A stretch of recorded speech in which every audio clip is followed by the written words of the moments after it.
મોરબીના માર્કેટની અંદર આજે અચાનક એક ગાડી આપણને જોવા મળી અને આ વાક્ય એ જીવનનું બ્રહ્મ સત્ય હોય ને એવું ક્યારેક લાગે છે.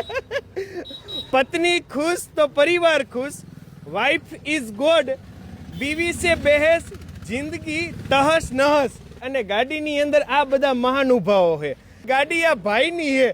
તમે ક્યાંના વડીલ? અમદાવાદ. અમદાવાદના? આ કેમ આમ ઘરેથી પ્રેશર હતું, શું હતું? ના ના, લગ્ન જીવનના અનુભવો લખાયા છે. લગ્ન જીવનના અનુભવ હજુ લખાવું છે પણ હવે ગાડીમાં જગ્યા નથી. એમ? આમ શું લખાવું? દુલ્હન રોવે ગેટ સુધી, દુલ્હો રોવે છેક સુધી. દુલ્હન રોવે ગેટ સુધી, દુલ્હો રોવે છેક સુધી. ઓહ,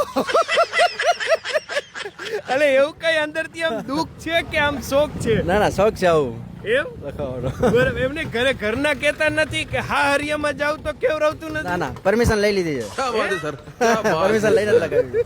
એ આજ આમ ક્યાં ગામના છે તમારા ઘરના? હારીજ. હારીજ ઈ ક્યાં આવ્યું? ઉત્તર ગુજરાત, પાટણ. પાટણની બાજુમાં એમ ને?